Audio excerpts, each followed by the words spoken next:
채무자 또는 제3자가 점유를 이전하지 아니하고, 이게 지금 질권하고 차이가 있죠? 네, 유추적이 없습니다. 그다음에 채무에 담보로 제공한 부동산에 대하여, 객체는 부동산이고요. 다른 채권자보다 자기 채권 우선 변제를 받을 권리가 있다. 자, 앞에 내용 그냥 읽어보시고. 자, 근대적 저당권의 특질과 우회 저당권. 첫 번째 공시원칙. 저당권의 존재는 반드시 등기 등록에 의해서 공시되어야 된다. 그래서 우리 민법은 공시원칙을 따르고 있고요. 다만 예외적으로 법정 저당권이 인정된다. 그 정도. 특정의 원칙. 저당권은 특정 현존하는 목적물에 의해만 성립한다. 그래서 채권자의 전 재산상에 인정된 일반 저당권은 인정되지 않습니다. 그 다음에 특정한 채권을 보호하기 위해 특정한 재산은 당연히 성립한 법정 저당권도 원칙적으로 인정되지 않고. 그 다음에 다만 이제 예외들은 뭐 참고로만 보세요. 원칙을 기억해 두시면 뭐 큰 문제가 없고. 자, 순위 확정. 자, 동일한 목적물에 의해 저당권은 각각 확정된 순위를 가지고 있어 서로 침범하지 않는다. 그래서 저당권의 순위는 등기의 선후에서 결정된다. 등기의 선후. 그래서 후에 등기된 저당권으로 인해 하강하지 않는다. 그 다음에 두 번째, 일단 부여된 순위는 선순위의 저당권이 소멸하더라도 그대로 유지된다. 이게 순위불변의 원칙인데요. 우리나라는 이 원칙이 관철되지 않죠. 우리나라는 승진입니다. 승진. 앞에 부분은 관철되고 있는데 뒤에 1번 저당권이 소멸하면 2번 저당권자가 승진을 해버려요. 위로. 여기에 대해서 이제 비판이 있는데 현재 법 해석상은 어쩔 수가 없습니다. 그 다음에 독립원칙. 독립원칙은 저당권을 특정 채권에 담보로 하는 지위에서 해방시켜서 목적물의 교환가치만 지배한 가치권으로서 금융거래의 객체로서의 독자적 지위를 확보하게 하려는 원칙. 자, 내용은 추상화 원칙. 저당권이 피담보 채권으로부터 분리되어 추상적 존재로 되어야 된다. 부정성을 배제하는. 근데 우리나라에서는 인정할 수가 없습니다. 근저당의 경우에 약간 이제 완화되어 있긴 한데요. 원칙적으로 이게 인정하고 있지 않습니다. 우리나라는 순전히 채권의 담보의 목적으로만 여전히 지금 그렇게 생각하고 있어요. 그 다음에 투자자 지위 보전. 독립원칙은 저당권이 후순위 저당권부터 저당권 실행으로 인하여 변제받을 것을 강요당하지 않을까. 이것도 우리나라는 인정하지 않습니다.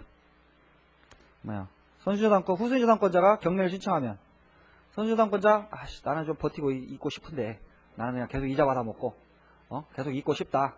이래도 돈 받고 나가야 되죠. 그 독립이 안 되어 있습니다. 이 부분에서. 근데 일반 재산에 대한 집행제한, 저당권자는 자기가 파악한 교환가치만을 추구해야 되고 채무자의 일반 재산에 대해 집행하는 것은 어떠한 경우에도 허용해서는 안 된다. 원칙적으로 인정되고 있죠. 이 부분. 네, 원칙적으로 다른 재산에 대해서는 이제 집행을 못하죠. 아까 그 질권의 내용하고 같습니다.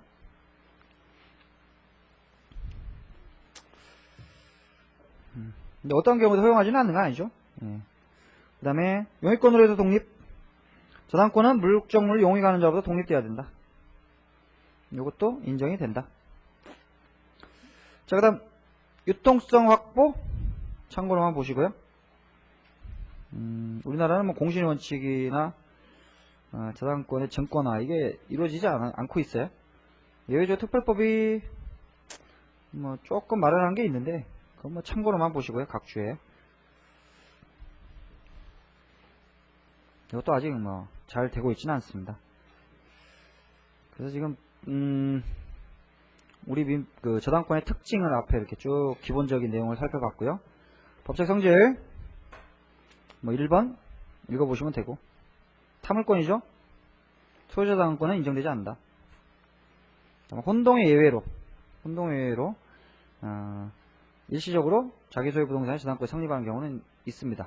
원칙적으로 인정되지 않는 것이고. 자, 약정 담보물권이고, 담보물권의 통일성 보시면 부종성, 피담보 채권에 부종한다. 하지만 조금 완화되는 게 있다. 근저당 같은 경우에. 자, 그 다음에 2번 피담보 채권 수반한다. 피담보 채권이 양도 상속에 의해 동일성을 일치하는 채 승계되는 때 저당권도 승계된다. 하지만 질권에서 본 것과 마찬가지로 3자에게 불이익을 주지 못하므로 물상보증에 설정한 저당권은 동의가 있어야 수반하는 것이다. 불가분성, 물상대성 다 있고. 저당권 성립. 성립, 설정계약과 등기. 기본적으로 설정계약과 등기. 계약의 내용 읽어보시고. 당사자, 저당권자는 원칙적으로 피담보 채권의 채권자여야 한다. 채권자여야 한다. 그런데 판례가 약간 완화하는 해석을 하는 취지의 판시라고 있습니다. 그래서 그 판례 한번 읽어보죠. 근저당권은 채권담보를 위한 것이므로 원칙적으로 채권자와 근저당권자는 동일인해야 된다. 원칙을 일단 천명을 하면서요. 그 다음에 제3자를 근저당권 명의인으로 하는 근저당권을 설정하는 경우 그 점에 대하여 채권자와 채무자 및 제3자 사이에 합의가 있고 그 다음에 채권량도 제3자를 위한 계약, 불가분적 채권관계의 형성 등의 방법으로 채권이 그 제3자에게 실질적으로 귀속되었다고 볼 수 있는 특별한 사실이 있는 경우 제3자에게 실질적으로 귀속되었다고 볼 수 있는 특별한 사실이 있는 경우 제3자 명의의 근저당권 설정되기도 유효하다. 자, 이게 전세권하고 좀 다른데요. 제3자 명의 전세권 등기 같은 경우에 그냥 3자의 합의가 있으면 그냥 유효하다. 그 다음에 특별한 판시를 하고 있지 않은데요. 저당권 같은 경우에는 뒤에 채권량도 제3자를 위한 계약, 불가분적 채권관계 형성 등의 방법으로 제3자에게 실질적으로 귀속되었다고 볼 수 있는 특별한 사실이 있는 경우 그때는 제3자 명의 근저당권 설정되기도 유효하다. 여기 이제 부정성에 반하는 거 아니냐라는 이제 반대 의견이 있었는데 이게 다수 의견이었어요. 대부분 다수 의견. 그리고 반대 의견은 이건 명의신탁 약정 금지에도 위반한다. 부동산 실명법에. 이렇게 주장을 했는데요. 제3자에게 실질로 귀속되었다고 볼 수 있는 특별한 사실이 있는 경우에는 명의신탁 약정 금지 위반된다고 할 것은 아니다. 이렇게 판시하고 있습니다. 아직까지 이게 시험에는 안 나왔어요. 안 나왔는데 판례가 몇 개 쌓여 있어가지고 좀 받을만한 내용입니다. 근저당권 설정자, 보통 채무자지만 제3자도 무방하다. 그리고 이건 저당권 설정행위는 처분행위이기 때문에 처분권한이 있어야 한다. 설정자에게. 넘어가고 저당권 설정 등기가 있어야 되고요. 등기사항 읽어보시고 이러이러한 것들을 등기하는구나. 그 정도 보시고. 저당권 객체. 일단 민법이 인정하는 것은 부동산 356조 금방 봤죠? 부동산. 그 토지와 건물이 객체가 되는 겁니다. 토지와 건물. 근데 지상권, 전세권도 371조에서 저당권 설정하는 걸 인정하고 있고요.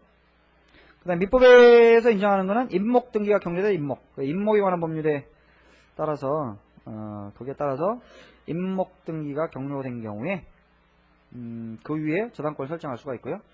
광업권, 어업권, 공장재단, 광업재단, 등기된 선박, 자동차, 항공기, 건설기계 뭐 이런 것들이 객체가 될 수 있겠습니다. 되는 거 좀 쭉 봐두시고 피담보 채권 금전 이외의 급부를 목적으로 한 채권도 무방하다. 그 다음에 장래 조건부 기한부 그 다음에 담보할 채무의 최고액만을 정하고 채무 확정을 장래에 보유하는 거 근저당 다 가능. 피담보 채권의 모습 아무런 제한이 없다. 다만 조금 주의할 부분이 세 번째 줄 끝에요. 금전 이외의 급부를 목적으로 하는 채권의 담보를 위해 저당권 설정 등을 신청하는 경우에는 채권의 가격을 기재해야 된다. 액수를 기재해야 된다. 이건 왜 그러냐면 후순위 권리자를 위한 것이죠. 저당권 설정할 때 먼저 떼보는 게 등기부겠죠. 앞에 선순위 있는데 액수가 하나도 없다. 이러면은 도대체 내가 어느 정도 받을 수 있을까 이런 것은 도대체 알 수가 없잖아요. 그래서 가격을 기재해야 된다. 가격을. 자, 넘어가고 뭐 나번, 다번 다 그냥 읽어보시면 되겠습니다. 뭐 직권하고 뭐 대동소이한 내용이고 법정 저당권, 저당권 설정 청구권 조문만 간단히 보세요. 예외적인 원래 설정계약과 등기에 의해서 성립하는 게 일반적인 모습이고요. 예외적인 모습이 되겠습니다. 간단히 조문만 보시고 자, 저당권 효력 저당권 효력이 미치는 목적물의 범위 자, 358조, 359조 다 중요합니다. 이게 굉장히 중요한 것들이에요. 자, 일단 이 효력이 미치는 목적물 범위의 의미, 아까 질권할 때 잠깐 설명드렸죠? 의미를 간단하게 보면 이건 암기하실 건 아니고요. 이해만 하시면 됩니다. 그래서 기억본 보시면 뭐 그 물건이 저당권 실행, 즉 처분의 대상이 된다. 그러니까 어디까지 처분할 수 있는 거냐, 이 문제. 그 다음에 그 물건의 처분 대가가 피담보 채권의 우선 변제 충당된다. 그리고 마지막으로 경락인이 그 물건에 대한 소유권을 취득한다. 이 의미입니다.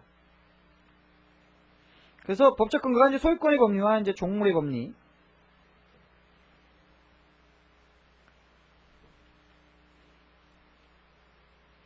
그래서 저당권 효력이 미치는 범위는 이제 소유권에 미치는 범위에 일치하게 돼 있어요. 소유권의 범위야.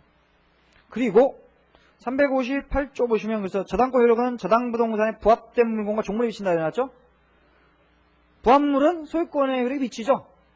거기 구성부분이 된 거기 때문에 당연히 미치는 거예요. 그러니까 그 물건이 처분이 되면 경매에 붙여지면 그거 다 따라가는 거죠. 부합물이 구성부분이니까. 종물은 별개의 물건입니다. 이제 별개의 물건인데 그 물건의 상용에 공하는 물건이죠. 그래서 보통 종물은 독립한 물건이지만 주물이 처분되면 종물 따라가죠. 100조 2항에 보면 종물은 주문의 처분에 따른다 이렇게 되어 있습니다. 그러니까 저당 목적물이 저당부동산이 경매에 붙여지면 종물도 따라가야 되지 않겠느냐.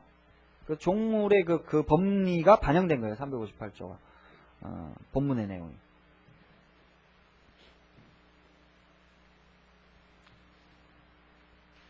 다만 358조 단서 보시면 법률의 특별한 규정 또는 설정에 다른 약정이 있으면 그러하지 않다. 다른 약정이 있으면 거기에 따르는 것이고요. 그렇지만 이런 약정은 등기를 해야 되겠죠. 등기해야 됩니다. 자, 그 다음에 과실 359조 보시면 저당권 효력은 저당부동산에 대한 압류가 있은 후 그 후에 저당권 설정자가 그 부동산부터 수취한 과실 또는 수취할 수 있는 과실이 미친다. 압류가 있은 후죠. 자, 이게 왜 압류가 있은 후냐면 원래 저당권 같은 경우에 점유를 이전하지 않죠. 사용수익권은 저당권 설정자가 그대로 가지게 됩니다. 그래서 과실권도 저당권 설정자가 가지는 게 원칙입니다. 다만 이제 변제를 안 하면 집행에 들어가야 되겠죠. 집행을 신청을 해가지고 받아들이면 첫 번째 하는 게 압류입니다. 압류.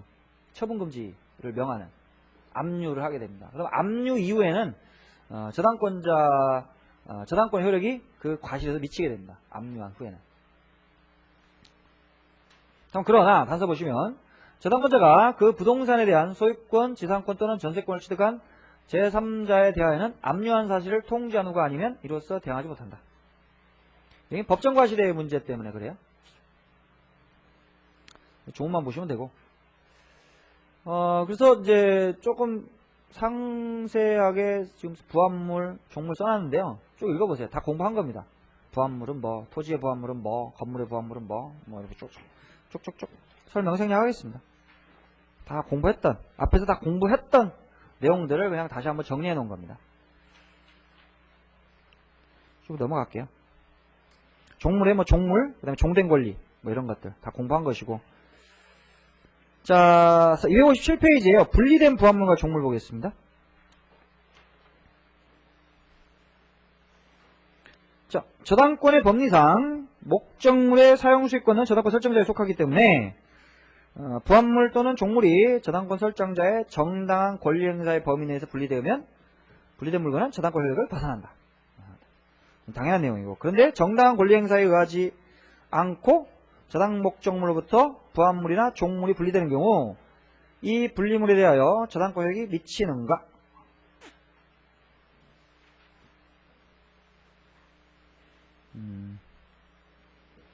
여기서 공시원칙설, 물상대의서, 사유관념상 1차설 이런 게 있어요. 학설만 있는 거니까 읽어보시죠. 설명드리면 좋은데 바쁘니까 여러분들이 그냥 읽어보시면 충분히 아실 수 있을 거예요. 다수설은 공시원칙설입니다. 자, 물상대의 아까 기본적인 내용은 다 공부했죠? 자, 저당권에 나오는 판례만 보고 가죠. 앞에 부분은 그냥 읽어보시고. 자, 판례. 물상대의가 인정이 되기 위해서는 일단 특정성이 유지돼야 되죠. 특정성. 근데 이제 259페이지에 그 굴무시 두 번째 줄 끝에부터 보시면 자, 이미 제3자가 압류하여 금전 또는 목적 물건이 특정된 이상 저당권자가 스스로 이를 압류하지 않고서도 물상대위권을 행사하여 우선 변제를 받을 수 있다. 아까 본 내용이고, 여기도 저당권자가 스스로 압류할 필요는 없다. 특정성만 유지되면 된다. 기억하시고. 그다음 행사 방법. 행사 방법은요, 민사집행법 213조에 의해 담보권의 존재를 증명하는 서류를 집행법원에 제출하여. 그래서 이건 집행권이 필요 없어요. 집행권이 필요 없습니다. 담보권의 시행은 집행권이 필요 없습니다. 담보권의 존재를 증명하는 서류를 제출하면 돼요. 그래서 채권 압류 및 전부명령을 신청하는 것이거나, 채권 압류 및 전부명령을 신청하는 것이거나. 247조 1항에 하여 배당 요구를 하는 것. 딴 사람이 행하고 있는 강제집행 절차에 가가지고 배당 요구를 하는 이런 방법. 이렇게 하면 돼요.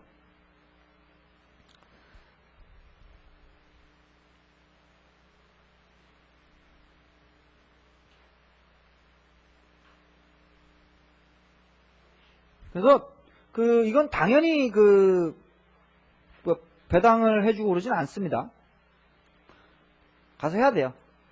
자, 그냥 일반 저당권, 보통의 그 저당권 같은 경우에 만약에 이제 자기가 신청하지 않고 딴 사람이 신청을 해요. 경매 신청.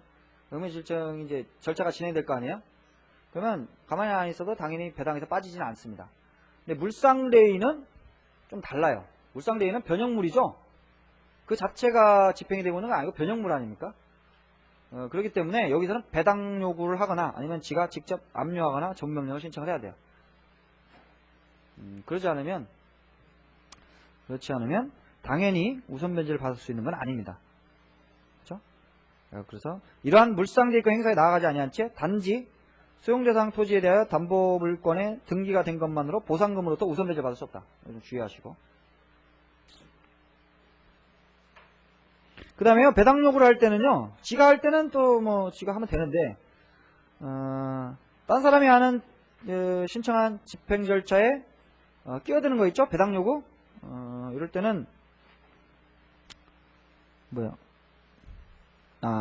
그쵸.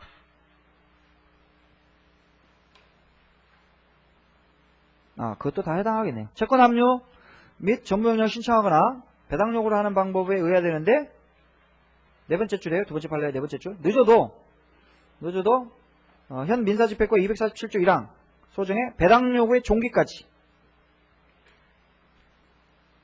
배당 요구의 종기까지 권리를 행사해야 됩니다. 배당 요구의 종기. 배당 요구의 종기. 거기 체크해 두시고. 그래서 맨 마지막 굵은 것이 배당 요구의 종기가 지난 후에 물상대위에 의한 채권 압류 및 전부명령이 제3채무자에게 송달되었을 경우에는 물상대위권자는 배당 절차에서 우선 변제를 받을 수 없다. 배당 요구의 종기까지 해야 됩니다.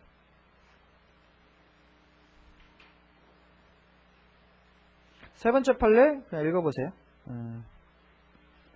딴 사람한테 그러니까 물상대위권자 압류 전에 양도 또는 전부명령 등의 보상금 채권이 타인에게 이전된 경우라도 아직 지급되거나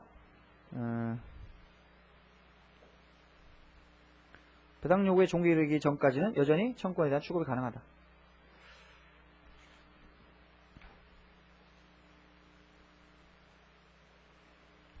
그래서 주의할 부분 하여튼 당연히 우선 변제를 받을 수 있는 건 아니다라는 거. 자, 피담보증의 범위, 즉 저당권에 담보되는 범위를 말하는데요. 저당권은 원본, 이자, 위약금, 채무불이행으로 인한 손해배상 및 저당권의 시행비용을 담보한다. 하지만 여기 주의할 부분이 지연배상이죠. 지연배상에 대하여는 원본의 이행기를 경과하는 1년분. 이거 잘 기억해 두세요. 지연배상에 대해서는 원본의 이행기를 경과한 후에 1년분. 이거는 후순위 권리자들을 보호하기 위한 겁니다. 지연배상을 무한정에게 이게 우선 변제 받을 수 있도록 하게 되면 후순위 권리자에게 좀 가혹할 수 있기 때문에 일단 지연배상은 1년에 하나 하고 있습니다. 1년. 그래서 333조 질권 같은 경우에 이러한 제한이 없거든요. 질권이 이런 게 없는 이유는 질권은 여러 개의 그 질권 설정되는 경우는 별로 찾아보기가 어렵기 때문에.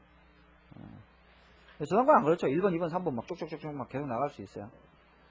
그래서 후순위 권리자들을 보호하기 위해서 좀 규정을 뒀습니다. 근데 이 조문은요, 다른 채권자들을 여기 보호하기 위한 것이고 채무자 보호를 위한 건 아니거든요.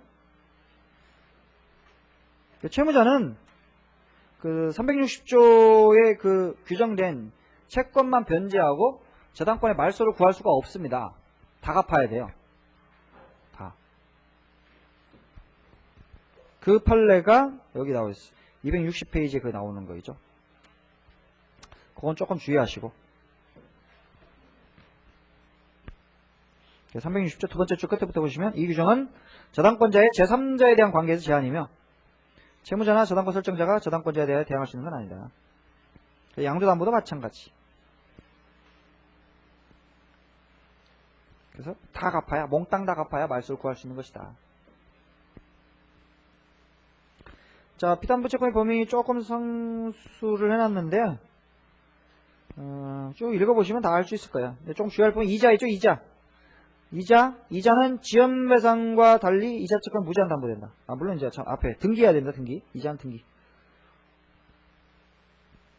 등기해야 우선 변제 받을 수 있고요. 등기하면 이자 채권 무제한 담보됩니다. 1년분의 이자, 2년분의 이자 이런 식으로 나오면 틀려요.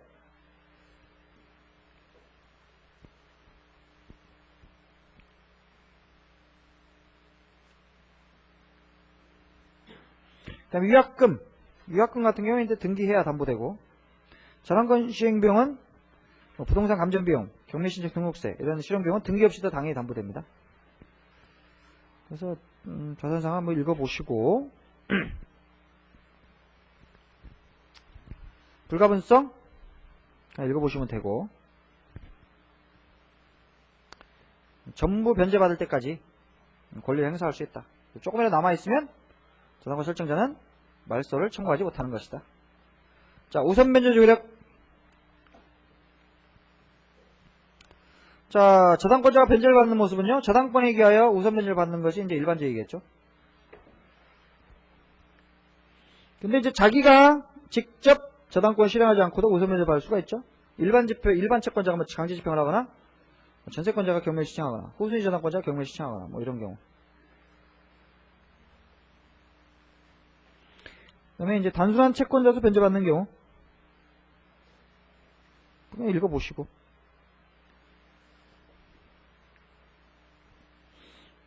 자, 저당권자의 우선순위. 자, 매각이 되었을 때, 그 나온 매각대금으로부터 어떻게 배당을 할 것이냐. 자, 저당권자는 1번 채권자보다 언제나 우선하고요. 언제나 우선한다. 다만, 저당권 설정 등기일보다 먼저 주택임대차보호법 또는 상가임대차보호법 소정의 대항요건과 확정일자를 갖춘 임차인은 그의 보증금 반환에 관해 저당권자가 우선한다. 그래서 원래 임차인은 이런 것들이 없는 것인데요. 특별법으로 보호를 해주고 있는 거죠. 그래서 주택임대차 같은 경우에 주민등록과 인도라는 두 가지 요건을 가지면 대항력이 생기는 것이고요. 그래서 용의물권처럼 취급이 됩니다. 그 다음에 거기다 덧붙여서 확정일자까지 받으면 그 2길로부터 그 2길 기준으로 해가지고 이제 우선 변제권이 인정이 되거든요.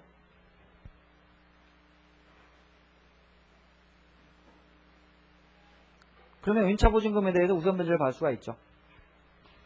등기부에는 안 나타나죠. 등기부에는 안 나타납니다. 주택임대차 임차에는 안 나타나는데 우선 변제권이 있기 때문에 날짜 계산해 봐가지고 순위에 따라서 배당을 해줍니다.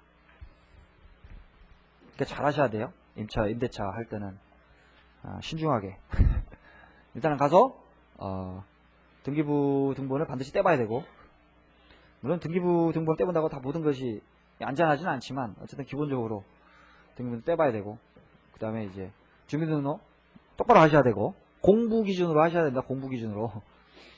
거기 그냥 밖에 팻딱지 보고 이렇게 하면 잘못되는 경우가 있습니다. 그러니까 공부 기준으로 반드시 하셔야 되고, 몇 호, 특히 다세대주택은 반드시 동호수까지 정확하게 기재해야 되거든요. 몇 동 몇 호, 공부 기준으로. 그 다음에 인도받아 살고, 그 다음에 가서 확정일자 받아야 되죠. 확정일자는 받기는 쉽죠. 동사무소만 가서 그냥 찍어주니까. 예. 그러면은 이제 보호가 돼요. 그래서 맨 꼭대기에 올라가 있으면 어떤 주택에 대해서 주택 임차인이 A 소유의 그 주택이 있는데 B라는 애가 이제 주택 임차인. 그래서 주민등록, 인도. 그래서 이제 확정일자를 받았다. 이렇게 돼 있고, 그 다음에 이거 되고 난 다음에 C라는 애가 이제 1번 저당권 이렇게 있다고 해보죠. 자, 이렇게 되면은요, 만약에 저당권이 실행되잖아요. 저당권이 실행이 되면 얘는 주민등록과 인도를 갖추게 되면 대항력이라는 게 있기 때문에요. 이게 경매가 돼도 경매돼가지고 만약에 CD E라고 하죠. 그냥 카페 2가 이제 경락을 받았어요. 안 나가도 됩니다. 이거 임차권, 임대차, 존속기간, 원래 존속기간 있죠? 그 기간까지 안 나가도 됩니다. 버틸 수가 있습니다. 버틸 수가 있어요. 근데 확정일자를 갖추면 선택할 수가 있어요. 나 그냥 나갈란다. 돈 받고 나갈란다. 그래서 배당 요구를 할 수 있거든요. 배당 요구를 하게 되면 그냥 단순한 채권자임에도 불구하고 임차 보증금에 대해서 얘가 우선 변제권 행사할 수 있는 매각대금에서. 그래서 얘가 먼저 받고 그 다음에 얘 받고 나갑니다. 이런 식으로 설정해야 돼요. 이건 전세권도 마찬가지예요. 자, 저당권이 설정되기 전에 전세권자가 있잖아요. 그러면 저당권 얘가 경매를 신청하게 되면 당연히 이거 소멸하고 얘도 배당 순서대로 배당 받고 나가겠죠. 얘 돈 받고 그 다음에 얘 돈 받고 이렇게 나갑니다. 그런데 얘가 경매를 신청하잖아요. 얘가 경매를 신청하면 전세권이 설정된 다음에 저당권이 설정됐기 때문에 안 나가도 됩니다. 전세권이 소멸하지 않아요. 반대는 소멸하겠지만 이건 소멸하지 않습니다. 먼저 얘가 설정됐기 때문에 소멸하지 않습니다. 그래서 버티면 돼요. 원래 존속기간까지 버티면 되는데 역시 선택할 수가 있어요. 나 돈 받고 나갈란다 해가지고 배당 요구를 하면 소멸하게 됩니다. 그래서 요거하고요 거의 이제 똑같죠. 그래서 이건 굉장히 강력한 보험이다. 이거 주택임차인에 대한 이런 권리를 인정해 주는 것은. 보시다시피 원래 일반 채권자들은 우선 변제라는 게 없어요. 우선 변제라는 게. 우선 임차권은 대항력이라는 게 없고 원래 물건이 아니기 때문에. 그래서 원래 임차권이라면은 이 경매되면 나가야 돼요. 그냥. 나가야 돼요. 그래서 너 나가. 그럼 나가야 됩니다. 돈은 물론 얘한테 임대인한테 달라고 할 수 있겠죠. 그지만 그건 일반 채권이고 돈도 못 받고 한 푼도 못 받고 나가야 돼요. 근데 이제 그런 사태가 많이 빚어지니까 이제 특별법을 만들어서 보호를 해주고 있는 거죠.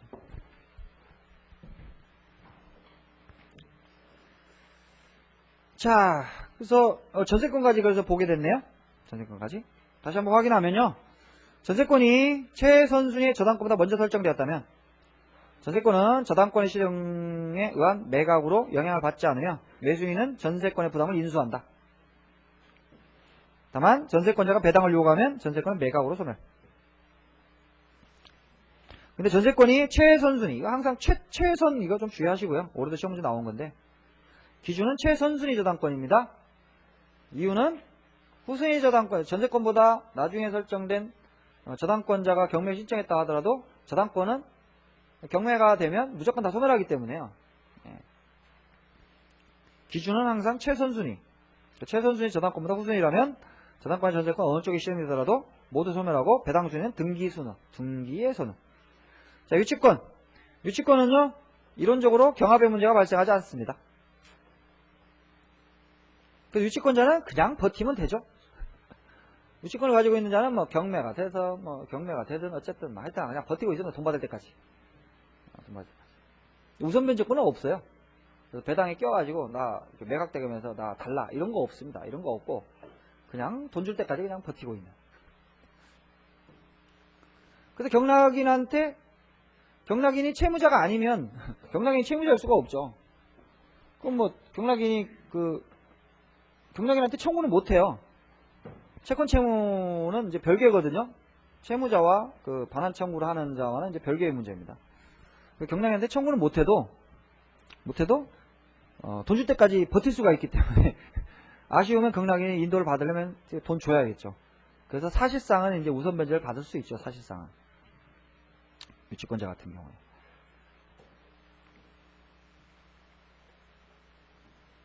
그래서 어제 유치권에서 간단하게 설명하는데, 자, A가 이제 얘가 수급인, 도급인. 자, 도급계약에 있어가지고요, 비용을 건물을 짓는다고 해보죠. 건축 도급계약. 건축 도급계약을 체결하죠. 그래서 근데 이제 건축된 건물이 누구 거냐 이 문제가 있어가지고 원래 건물은 지은 사람 겁니다. 원래 지은 사람 거. 비용 들여서 지은 사람 겁니다. 무조건. 자, 그런데 도급계약 같은 경우에 누구에게 귀속되느냐? 이 사람이 뭐 비용을 내면 다 이 사람 거겠죠? 당연히. 이 사람 겁니다. 도급인 겁니다. 그런데 수급인이 먼저 자기 비용과 노력을 들여서 집을 짓고 나중에 돈 받기로 이렇게 약정했을 때 누구 거냐? 이 문제에 있어가지고 판례는 일반 원칙에 따라가지고요. 수급인 소유라고 합니다. 수급인 소유. 수급인 돈 들이면 수급인 겁니다. 다만 특약을 인정을 해요. 특약을 좀 광범위하게 인정합니다. 그래서 도급인에게 소유권을 귀속시키기로 하는 특약이 있으면 이 사람 거라고 합니다. 그러니까 대체적으로 도급계약을 체결하게 되면 건축허가 명의를 누구 명의로 받겠어요? A 명의로 받겠죠? A 명의로 받습니다. 그러면 이거는 이제 이 사람이 혹시 돈을 들였다 하더라도 A에게 귀속시키기로 한 특약이 있는 것을 보거든요. 이걸 지으면 이제 누구 거냐면 이제 A 겁니다. A 거. 보통은 예외적인 경우가 얘가 되는 경우도 있지만 보통은 얘게 돼요. 일반적으로는 되게 특약을 너무 광범위하게 인정하기 때문에. 자, 그런데 이게 B가 A에 대해서 이제 부수금을 채권을 가지게 됐죠. 그래서 건물 지었으니까 대가를 받아야 될 거 아니에요? 부수채권 가지고 있습니다. 그리고 이건 원래 동시항변권이 있어요. 이거 돈 줄 때까지 지은 그 건물 있죠? 인도를 안 해줄 수가 있습니다. 동시항변권이 있어요. 채권에서 계약에 나오는 동시항변권이 있습니다. 그리고 유치권도 있습니다. 유치권. 이건 물건에 관한 채권이라고 보기 때문에 유치권도 있어요. 자, 근데 이 물건이 만약 경매됐다고 해보세요. C.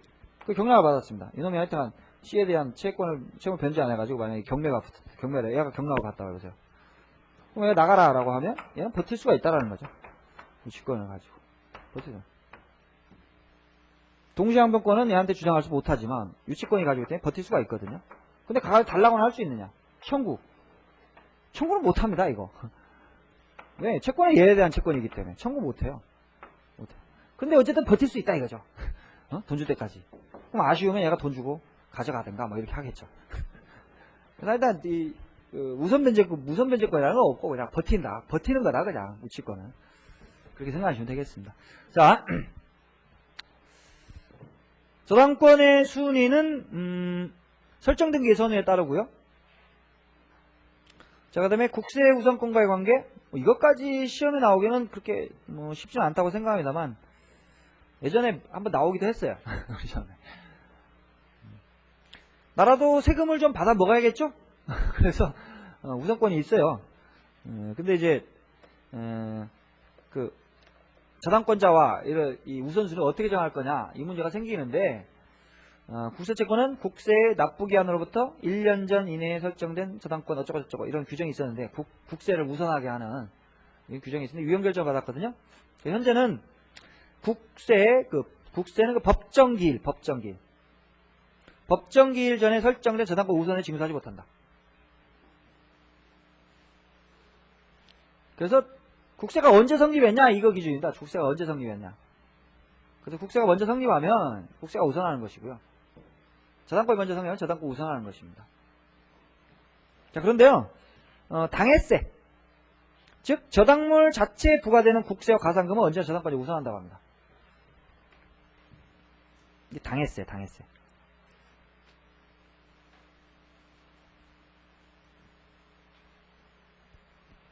당해세의 범위는 이제 판례가 있습니다. 이렇게.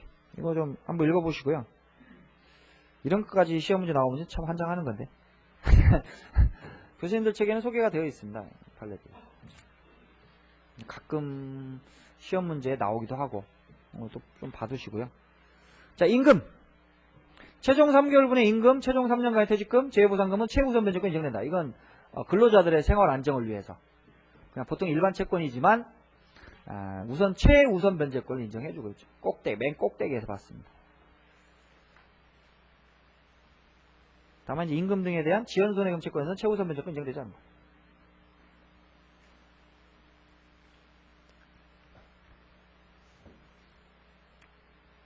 원래는 이게 퇴직금도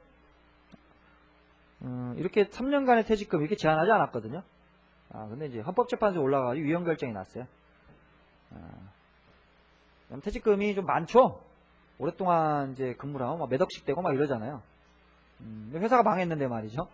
그럼 이제 집행에 들어가는데, 그 근로자들이 왕창 앞에 최우선 면제권이 있으니까 따다닥 다 받아가 나가면 은행이나 이런 이 저당권을 가진 채권자들이 받아먹을 게 하나도 없더라 이거죠.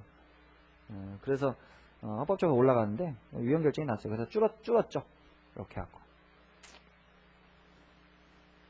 근데 그거는 이제 좀 가치 판단의 문제인데 문제가 있지 않는가. 우리나라 같은 경우엔 뭐 퇴직금이 거의 생명줄과 같은 것인데 퇴직금에 대해서 이런 거 인정 안 해주면 다들 후닥닥닥 나갈 생각만 하는 거죠. 회사에 오래 버티고 있는 놈 바보 아니에요. 괜히 오랫동안 버티고 있어봤자 뭐 좋을 거 없으니까. 혹시 명예퇴직금을 줄 때 후닥닥 나가는 것이. 회사 어려우면 살려보자. 뭘 살리게. 그러다가 살아나면 좋지만 뭐 죽어버리면 뭐 퇴직금 하나도 제대로 못 받고 이러는데 누가 뭐 여기서 제대로 일을 하려고 합니까? 어려우면 다 나가려고 하지. 하여튼 이래. 그래서 하여튼 저기 헌법재판소는 근로자들에 대해서 대단히 적대적입니다. 그래서 뭐 헌법재판에 올라간 사건 중에 근로자 소송을 들어준 사건이 한 건도 없어요. 한 건도. 나쁜 놈들이죠 아주. 파산채권자 그냥 이거 보시고. 자, 저당권 실행. 뭐 실행 의미 그냥 읽어보시면 되고요. 보통 이제 2번 담보권 실행 경매에 의한 저당권 실행. 자, 저당권자는 채권의 변제를 받기 위하여 저당권의 경매를 청구할 수 있다. 이게 가장 일반적인 모습이겠죠? 돈 안 갚으면 이제 경매를 신청해서 채권을 만족을 얻는 경매인이 될 수 있다는 좀 이따 설명드리겠고, 담보권 실행 절차에서 뭐 집행권이 요구되지 않는다. 요건, 절차 참고로 한번 보십시오. 경매 절차는 뭐 맨 처음에 경매 신청하겠죠? 그러면 이제 경매 신청이 적법하면 2번에 적법하면 법원은 경매 개시 결정을 하고 동시에 부동산에 압류를 망한다. 첫 번째 단계예요. 압류. 그 다음에 이제 평가를 해야겠죠? 부동산 현황 이런 것도 평가합니다. 그러면 이제 여러분들 시험에 합격하시려면 이런 일들도 하는 거죠. 평가, 이 담보 가치가, 이게 부동산 가치가 얼마다. 매기고, 그러면 이제, 매각을 하는 데 있어서 최저 가격을 정하죠. 얼마? 최저 가격 얼마부터 딱 출발하는 거죠. 그래서 이제 거기에서 이제 그 기준 이상이 되는 금액을 써낸 이런 사람 중에 이제 낙찰이 됩니다. 그럼 매각 허가 결정이 나는 것이고, 누구누구 결정이 되면 이제 며칠까지 돈을 내라 이렇게 나오죠. 그러면 그 사람이 그날까지 돈을 내면 완납하는 즉시 부동산에 대한 소유권 싹 넘어가지고 그 사람한테 싹 넘어가고, 그래서 돈 나오면 이제 그거 가지고 배당 절차에 들어가는 것이죠. 배당 절차. 근데 이놈이 돈을 안 냈네. 낙찰이 됐는데 그럼 다시 재매가 이렇게 됩니다. 예전에 몇 년 전 시험 문제 2001년인가 이때 절차와 관련한 시험 문제 나왔어요. 쪽쪽쪽 1, 2, 3, 4, 5 이렇게 나가지고 다음 주 순서대로 맞는 것은 이런 문제 나왔는데 사실 뭐 그런 것까지 민법 문제는 아닙니다. 이건 집행의 문제이기 때문에. 근데 오늘 우리는 좀 상대적으로 좀 좁은 데서 시험 문제를 내다 보니까 딴 데는 안 나오거든요. 이런 거 매각 절차 순서 이런 걸 왜 냅니까? 우리 시험에서는 그냥 한 번쯤 나왔더라고요. 그러니까 개괄적인 뭐 자세하게 볼 필요는 없고요. 개괄적 흐름 정도는 봐두시기 바랍니다. 그 판례는 뭐 아까도 잠깐 말씀드렸죠. 저당권자가 배당 요구를 하지 않는다고 하더라도 배당 요구 제외되는 건 아니다. 무상대의는 해야 된다고 했죠. 적극적 권리를 행사해야 됩니다. 매각 효과, 권리 취득하고 뭐 다른 것들 그냥 다 읽어보시면 됩니다. 경매하자 그냥 읽어보시고.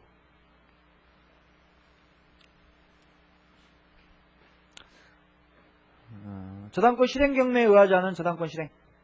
담보권 실행 경매에 의하지 않은 저당권 실행. 유저당. 의의 보시면 저당권 설정 시 또는 변제기 전의 특약으로 저당 채무의 불이행이 있는 경우에 저당 목적물의 소유권을 저당권자가 그대로 취득하는 것으로 하거나, 이걸 대물변제 예약형의 유저당. 법률로 정하여져 있는 방법이 아닌 기타의 방법으로 저당 부동산을 처분 내지 환가해도 좋다는 내용의 약정을 하는 것. 임의 환가의 약정. 근데 이제 저당권과 병용제는 대물변제 예약. 그러니까 물건으로 때우자. 물건으로. 뭐 번거롭게 뭐 경매 이런 거 하지 말고 그냥 물건으로 때우자. 이렇게 약정을 하는 경우에 이때 문제되는 거는 폭리가 문제되는 거예요. 폭리. 근데 이제 질권 같은 경우에는 금지 규정을 두고 있죠. 그런 것들을. 근데 저당권에 금지 규정이 없어요. 그래서 일단 직접적인 제한 규정은 없습니다. 다만 607조, 608조에 따른 제한을 받게 됩니다. 607조, 608조에 따른 제한. 그래서 그 문제는 저 뒤에서 비정담보할 때 보도록 하겠습니다. 그거 보시고 여기 보면 뭐 그렇게 어렵지 않을 거예요. 그다음 이화원가의 확정 같은 경우에도 원칙적으로 유효하다고 합니다. 그냥 읽어보시고 넘어가고. 자, 저당권과 용익관계. 이것도 뭐 다 아까 설명드린 내용이에요. 기본적인 내용은 어느 것이 먼저 설정이 된 것이냐. 저당권이 먼저 설정이 되고 그 다음에 용익권이 설정됐다. 자, 이러면은 그 경매가 되면 용익물권 모조리 소멸. 근데 용익물권이 먼저 설정이 되고 그 다음에 저당권이 설정이 됐다. 그러면 용익물권은 소멸하지 않는다. 이 정도의 내용. 근데 주의, 아까 말씀드린 거 그거 다시 한번 확인을 좀 해두시고요. 올해 시험 문제 나온 거지만. 자, 법정지상권 봤고요. 어제 죽으라고 공부했죠. 그 다음에 일괄경매 청구 보겠습니다. 365조.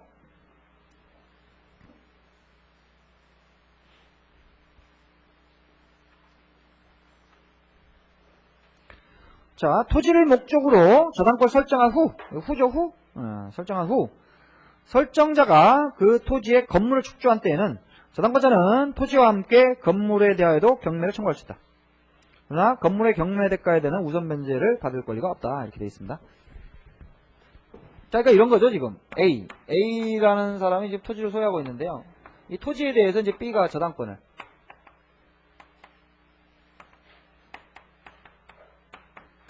일단 취득을 했죠. 그 후에 A가 건물을 지었어요. 건축.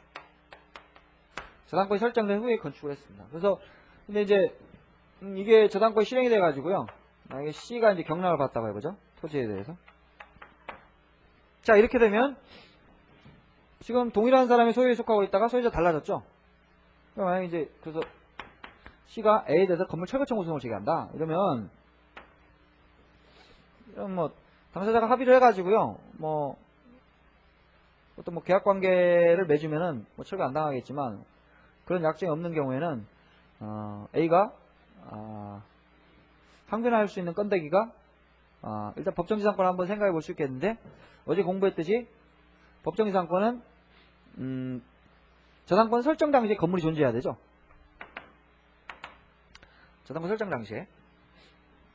설정 당시에 건물이 존재했다가 저당권 실행으로 토지와 건물 소유자가 달라지게 되면 건물 소유자가 당연히 이제 그 법정지상권을 취득하게 되잖아요. 법정지상권을. 그런데 지금처럼 나대지 상태에서 저당권이 설정됐다 건물이 지어졌다. 그 다음에 실행으로 인해서 소유자가 달라진다. 이러면 법정지상권이 인정이 안 되잖아요. 그 이유는 이 사람을 보호하기 위한 거죠.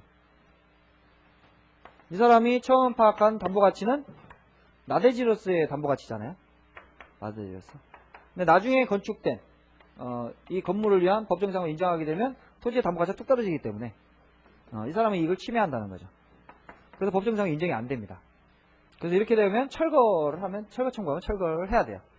자, 그런데 이걸 이런 식으로만 해결을 하게 되면 일단 멀쩡한 건물을 철거해야 되기 때문에 사기경제자가 손실이 좀 크고 그 다음에 법정지상권 인정이 안 되기 때문에 철거 청구하면 철거해야 됩니다. 그렇지만 경매에 참가했을 때 만약에 이 사람이 경매를 참가한다고 한번 생각해 보세요. 그러면 건물이 있네? 법적으로 철거 청구가 가능하다 하더라도 이거 뭐야? 번거롭죠? 번거롭습니다, 이거.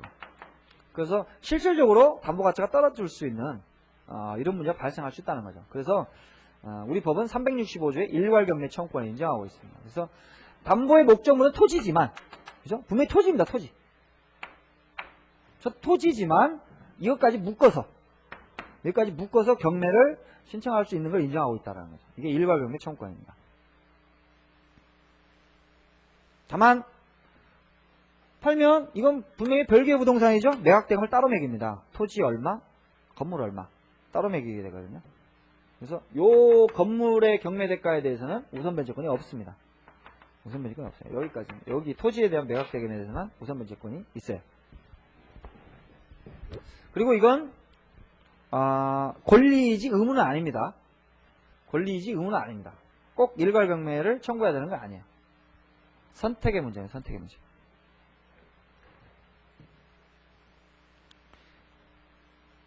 자, 근데 요건과 관련해서 보시면요. 저당권 설정 당시 그 지상에 건물이 없을 것. 있으면 법정이상권 문제 해결하니까 없을 것. 그 다음에 저당권 설정자가 축조하고 소유하는 물건일 것. 예전에 그 통설정의 입장과 판례는요. 저당권 설정자가 축조하고 현재 소유하고 있어야 된다고 이렇게 판시를 하고 있었어요. 그래서 저당권 설정자가 축조해서 딴 사람한테 이미 팔았다. 이러면 제3자 소유의 물건이 됐죠? 자, 이런 경우는 일괄경매 청구권이 인정되지 않는다고 합니다. 첫 번째 나오는 판례. 그런데 두 번째 판례를 보면요. 최근에 나온 건데 2003년도. 조금 해석을 완화하고 있습니다. 그래서 저당지상의 건물에 대한 일괄경매 청구권은 저당권 설정자가 건물을 축조한 경우뿐만 아니라 저당권 설정자로부터 저당 토지에 대한 용익권을 설정받은 자가 그 토지에 건물을 축조한 경우라도 그 후 저당권 설정자가 그 건물의 소유권을 취득한 경우에는 토지와 함께 건물에 대하여 경매를 청구할 수 있다. 그래서 반드시 저당권 설정자가 축조한 경우에 하나지는 않는 것으로.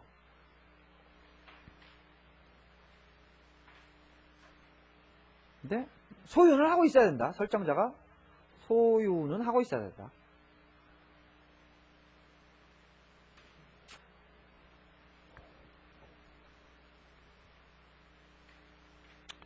자, 그럼 효과 뭐 동일인에 매각돼야 된다. 가볍게 보시고 우선 변제 효력은 아까 말씀드렸고 제3취득자의 지위 보겠습니다.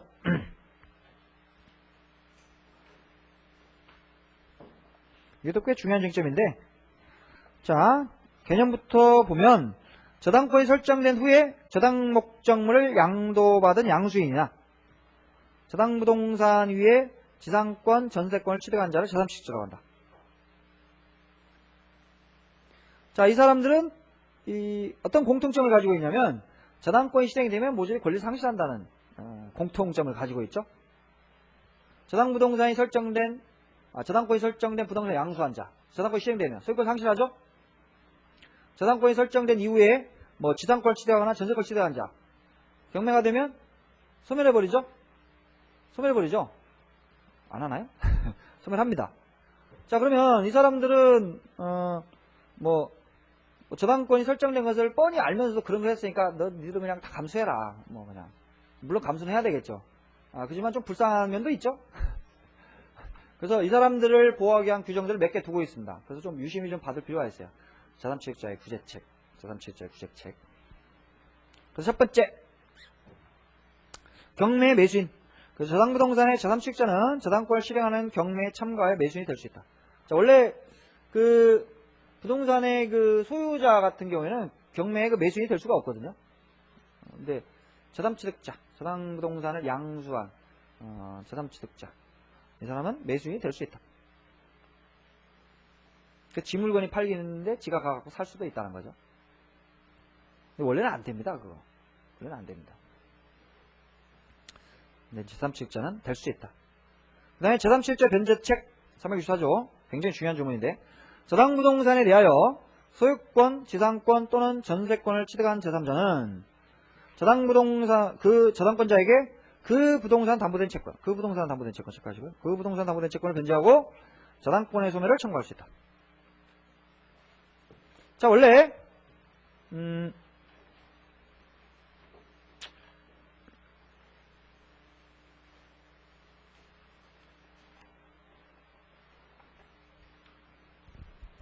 그림을 한번 그려볼까요?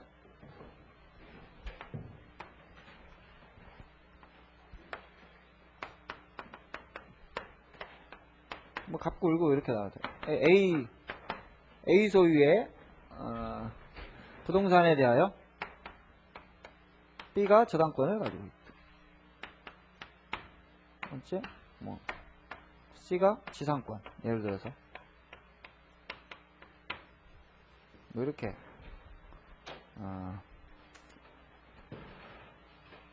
이 상태에서 만약에 따로 할까요? 그냥 복잡하니까 이렇게만 하죠. 또 이런 경우 예를 들어서 헷갈리니까 B 부담권. 그래서 요게 먼저 있고 그 다음에 C가 소유권을 취득했다. 자, 이런 경우에 자, 어느 경우에나 지금 저당권이 이게 실행이 되면 지상권 소멸해버리죠. 저당권 설정된 이후에 설정된 용의물권이기 때문에 이게 실행이 되면 이게 소멸해버립니다. 여기서 한번 봐보세요. 이 저당권이 설정된 부동산을 양수를 했기 때문에 이 저당권이 실행이 되면 이 사람 소유권이 상실해버리죠. 자, 이런 사람들이 지금 제3취득자인데 여기서 요런 애들이 제3취득자인데요. 이 사람들은 저당권이 실행이 되면 권리를 상실하게 되기 때문에 이해관계에 있는 제3자로서 변제를 해가지고요. 채무자가 A라고 할 때 A한테 변제를 해가지고 저당권을 소멸시킬 수가 있습니다. 원래도 이 규정이 없어도 소멸시킬 수가 있습니다. 근데 왜 이 규정을 뒀냐? 바로 그 부동산 담보된 채권에 의미가 있습니다. 그 부동산은 담보된 채권. 그러니까 원래 일반 그 이해관계에 있는 제3자로서 변제를 할 때는 발생한 채권 전액을 변제해야 된다. 전액. 발생한 채권 전액을 변제해야 그 소멸을 시킬 수가 있거든요.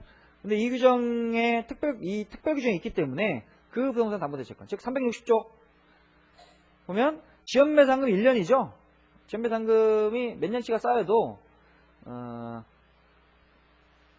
우선변제의 범위를 1년의 지연배상으로 제한하고 있습니다. 그러니까 제3취득자는 그 범위까지만 변제하고 말소를 청구할 수가 있어요. 그 다음에 근저당권 같은 경우에 뒤에서 공부하겠지만 채권 최고액을 기재하거든요. 그래서 최고액의 범위 내에서만 변제하고 말소를 구할 수가 있습니다.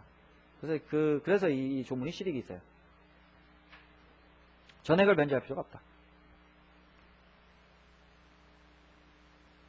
자, 변제기 도래 전에 변제가 가능하냐? 자, 원래 변제기가 도래하지 않아도요, 변제할 수 있습니다. 자, 그런데 채권자한테 손해가 있으면 손해를 배상해야 되거든요. 원래. 근데 제3취득자는 그런 일반적인 변제 말고 그냥 이 규정에 의해서 364조 규정에 의해서 변제기 도래 전에도 그냥 변제권 행사할 수 있느냐 다툼이 있는데 통설은 없다 그런 겁니다. 364조부터 변제기 전에 도출권을 도출하는 것은 타당하지 않다. 판례 입장도 같다고 해석이 됩니다.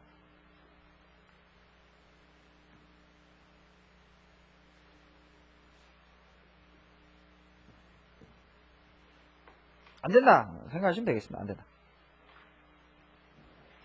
변제기 도래 전에 변제가 전혀 안 된다는 뜻이 아니고요. 안 된다는 뜻이 아니고 364조에 의해서 도출되지 않는다라는 겁니다. 자, 그 다음에 그게 이제 1번 첫 번째 나오는 판례 읽어보시고, 자, 두 번째 판례 굵으시 보겠습니다. 저당부동산의 제3취득자가 피담보 채무를 인수한 경우에는 그때부터는 제3취득자는 채권자에 대한 관계에서 채무자의 지위로 변경되므로 364조의 규정은 적용될 여지가 없다. 그러니까 얘가 C가요, 저당권을 담보된 채권을 인수하고 채무를 인수를 하고 얘가 이제 양수를 했을 경우에는 제3취득자의 변제권이 없습니다. 채무자가 되기 때문에. 그런데 언제나 채무 인수가 되는 건 아니에요. 언제나 채무 인수가 되는 건 아니고요. 자, 보세요. 이게 저당 부동산이 지금 1억원짜리인데 저당권으로 담보된 채권이 5천만 원이다. 예를 들어서. 근데 여기서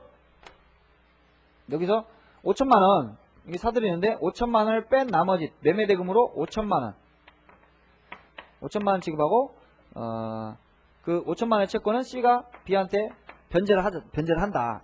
이렇게 약정을 해가지고 사줬다고 해보세요. 이런 경우에 이게 다 채무 인수는 아닙니다.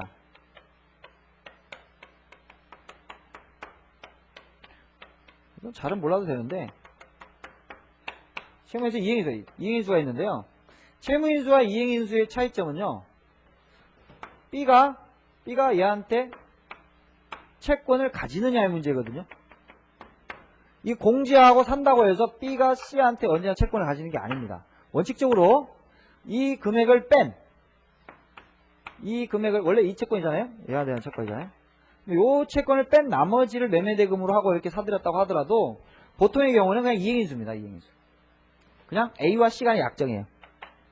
A와 C 간에 그냥 둘이 그렇게 약속한 거예요. 5천만 원 얘한테 주고 5천만 원 얘한테 준다. 이런 식으로 둘이 약정한 거예요. 둘의 약정에 불과하기 때문에 원칙적으로 B가 C한테 이행의 청구를 못해요. 그런데 이 채무인수가 되는 경우에는 채무인수는 어떤 경우냐면 A와 C 간에 약정을 하면서 B가 C에 대해서 권리를 가지도록, 그러니까 채권을 취득한다는 의사가 명백히 나타나야 됩니다. 나타나고 이런 걸 일종의 제3자를 위한 계약이라고 하죠. 제3자를 위한 계약. 그러니까 채권관계에서는 기본적으로 계약관계에서는 계약의 당사자 간에만 권리 의무가 생기는 게 원칙입니다. 그게 원칙이죠. 근데 이거는 뭐냐면 제3자를 위한 계약은 당사자가 아닌 제3자가 권리를 가지게 약정하는 거예요. 일종의 이걸 이제 제3자 수익 약정이라고 하는데, 그런 의사가 나타나야 돼요. 나타나야 되고 또 권리를 강요할 수는 없기 때문에 당사자 아닌 사람한테 권리를 강요할 수는 없습니다. 물론 뭐 이거 주면 땡 잡았다 좋아할 사람이 대부분이겠지만 권리를 강요할 수는 없거든요. 얘가 수익의 의사표시를 해야 됩니다. 그래야 권리가 생겨요. 그래야. 요 판례는 이걸 나타내는 거예요. 그래서 채무를 인수한 것이라면 이제 그 364조의 규정은 적용될 여지가 없을 것이다. 그렇지만 그 다음 굴무시 보시면 저당부동산에 관한 매매계약을 체결한 당사 사이에 매매대금에서 피담보 채무 또는 채권 최고에 공제한 잔액만을 현실적으로 수수하였다는 사정만을 가지고 언제나 매도인의 저당채권자에 대한 피담보 채무를 인수한 것으로 보아 저당취득자는 채권자에 대한 관계에서 저당취득자가 아니라 채무자와 동일한 지위에 놓이게 됨으로써 저당부동산의 저당취득자가 원래 행사할 수 있었던 저당권 소멸청구에 상실한다고 볼 수 없다. 여기까지 아주 깊이 채권법까지 보면 다 알아야 되는데요. 깊이까지 아실 필요는 없다고 생각이 됩니다. 일단 근데 기본적인 개념만 좀 봐두시기 바랍니다. 자, 변제 효과. 자, 변제를 하게 되면요, 저당권이 소멸하게 됩니다. 자, 저당권은요, 피담보 채권이 소멸하면 당연히 소멸하죠. 피담보 채권이 소멸하면 당연히 소멸합니다. 말소등기 없이 당연히 소멸합니다. 그래서 이거는 제3자가 변제를 하면 그 즉시 소멸하는 것이지 말소등기를 한 때 소멸하는 건 아닙니다. 이때 말소등기 청구권이라고 하는 것은 이미 발생한 물권 변동을 공시하기 위한 의미예요. 네, 그 정도 의미 생각하시고 그 다음 저당취득자와 저당채무자 사이의 법률관계 한번 보시죠. 저당취득자와 저당채무자 법률관계. 자, 저당취득자는 변제하는 데 정당한 이익이 있는 자이므로 변제를 하면 당연히 채권자를 대의한다.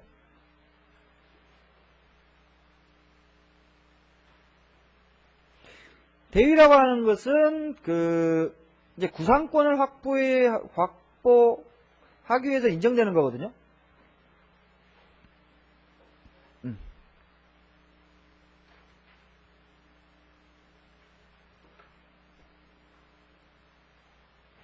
그래서 자 봐보세요. 여기서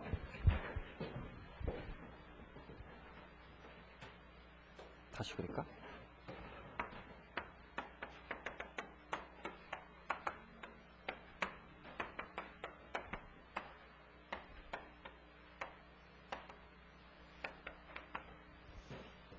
그래서 2번 C 전세권이라고 볼까요? 예를 들어서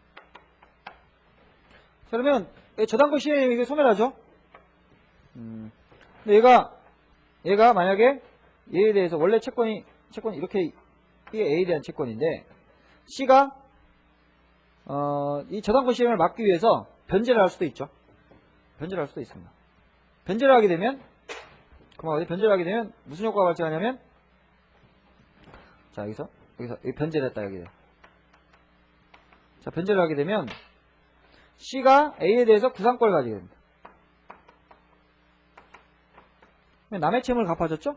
구상권을 가지게 됩니다. 구상권. 자, 그리고 어떤 효과가 발생하냐면 이 구상권을 확보하기 위해서요. 채권자의 그 채권과 담보에 관한 권리가 얘한테 이전해 옵니다. 그래서 원래 채권이 소멸하게 되면 이 저당권이 소멸하거든요. 원칙은 소멸하는 겁니다. 소멸하는데 이 사람이 A에 대해서 가지는 구상권을 확보해주기 위해서 소멸하지 않고 B가 A에 대해서 가지는 채권과 이 저당권이 얘한테 이전합니다. 이게 변제자 대위예요. 변제자 대위.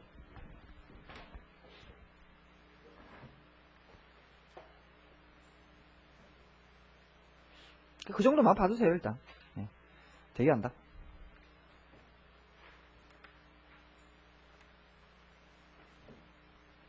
자, 그럼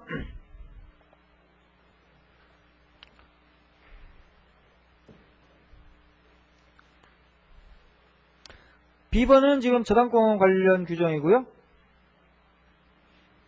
다만 맨 마지막 줄에 다만 제3취득자가 채무 또는 이행을 인수하고 대금 결정에 참작한 경우 구상권이 생기지 않는다. 당연하겠죠?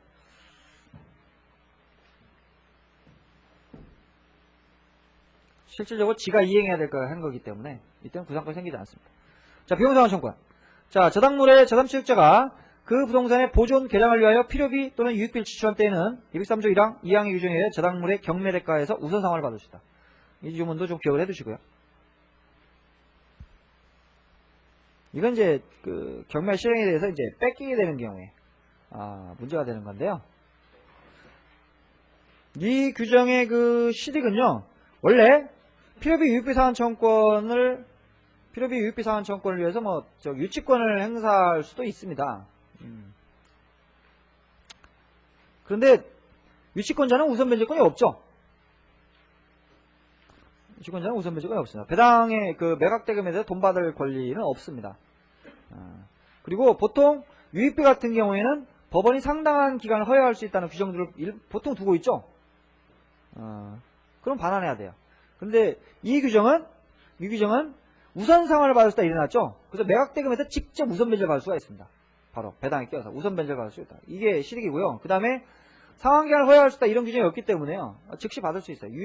변제가 유예되거나 이런 게 없어요. 그래서 이 규정이 실익이 있습니다. 그다음에 어제 나눠드린 자료에 이 우선 청구권을 가지는 사람은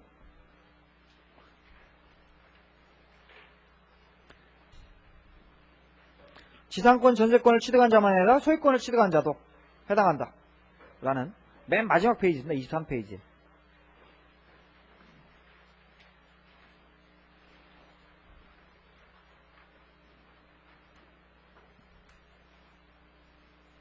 이 3페이지. 2004년 10월 15일에 나온 건데요. 3페이지. 맨 뒤에. 그래서 한번 읽어보세요. 전세권, 지상권, 전세권을 취득한 자만이 아니라 소유권을 취득한 자도 327조 소정의 제3취득자에 해당한다. 보시고 저당권 침해에 대한 구제해 보겠습니다.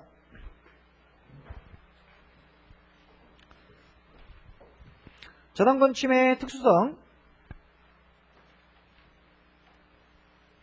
이거는 그 특수성은 그런 문제죠. 원래 저당권 설정자에게 사용 수익권이 맡겨져 있다는데 이 특징이 있죠. 그래서 정당한 권리 행사의 일환으로 어떤 걸 하게 되면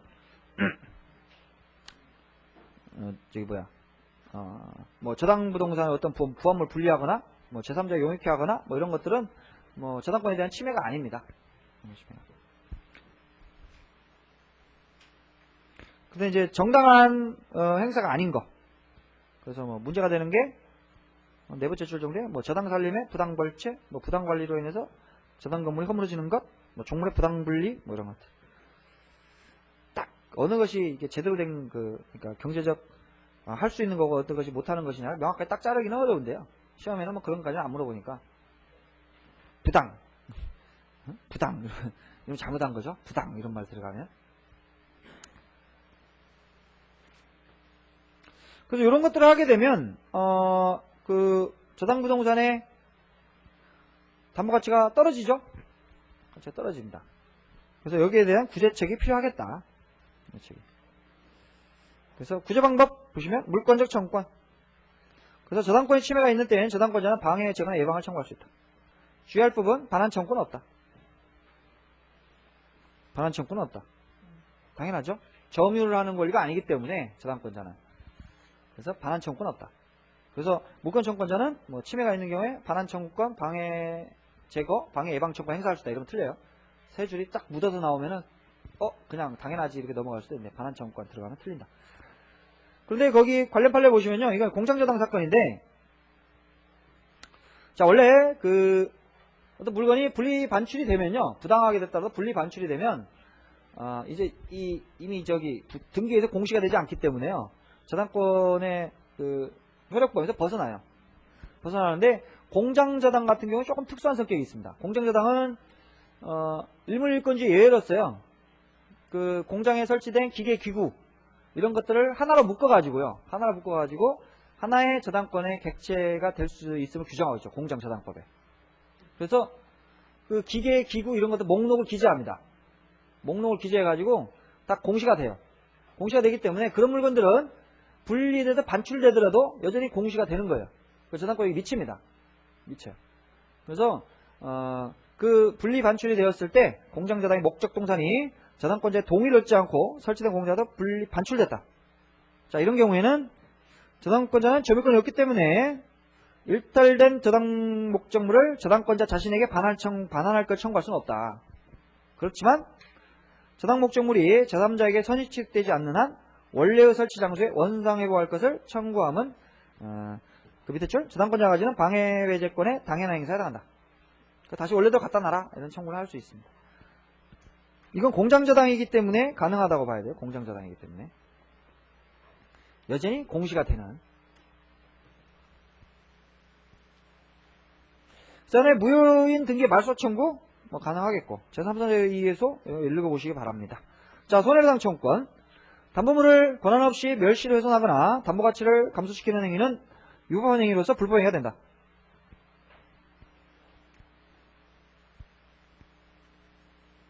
하지만 특징, 좀 주의할 부분이요. 훼손되더라도 나머지 가치가 채권의 완전한 만족을 얻을 수 있으면 불법행위에 의한 손해배상 청구에 발생하지 않는다. 이거 왜? 손해가 없기 때문에.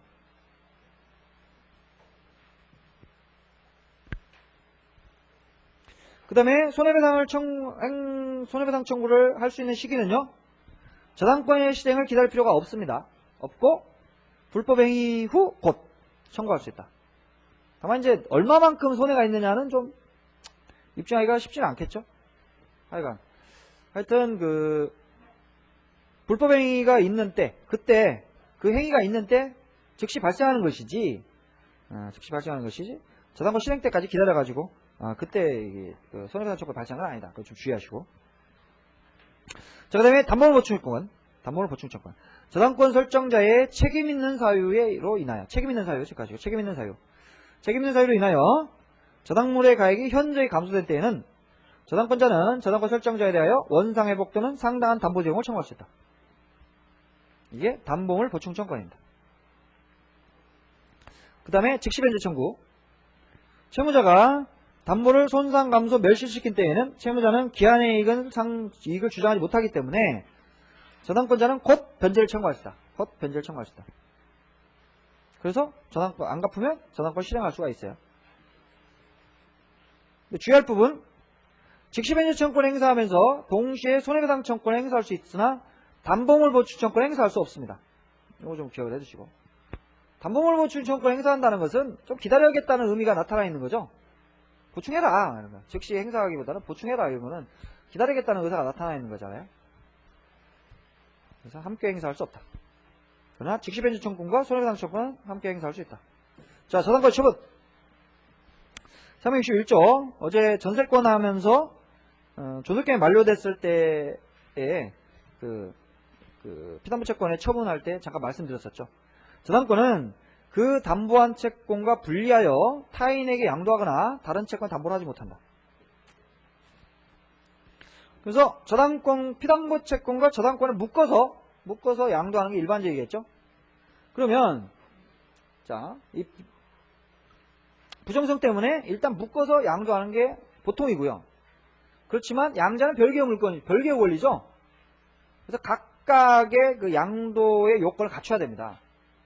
그래서 채권 같은 경우에 양도 합의만 하면 이제 넘어가지만 대항 요건을 갖춰야 되죠. 권리 행사하기 위해서는 대항 요건을 갖춰야 되고. 그 다음에 저당권은 뭐예요? 물건이죠. 물건이 변동되려면 합의 플러스 등기죠. 합의 플러스 등기. 그래서 소유권 이외의 물건의 이전은 이제 부기등기 방식으로 하게 됩니다. 저당권 이전에 부기등기.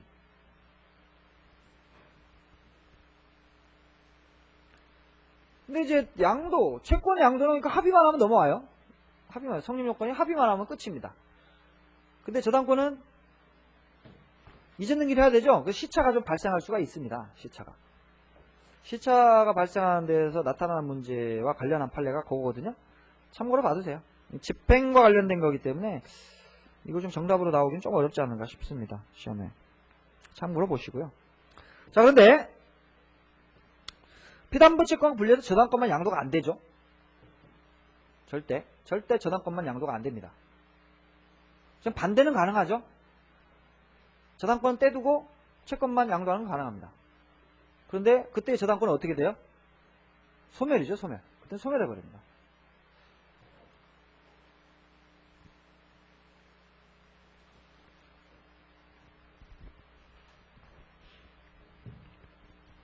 자, 그 다음에 저당권부 채권 입질 읽어보시고 이미 다 공부했던 거고. 자, 저당권 소멸. 물권 일반의 공통한 소멸원인과 담보물권 공통한 소멸원인에 의해서 소멸한다. 469조 보시면 저당권으로 담보된 채권이 시효 완성 기타 사유로 인하여 소멸한 때에는 저당권도 소멸한다.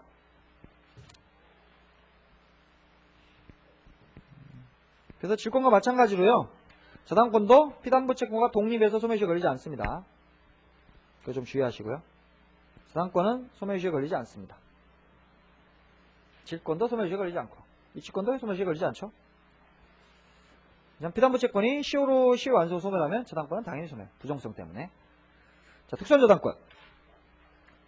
잠깐만 쉬죠. 25분에 시작하겠습니다.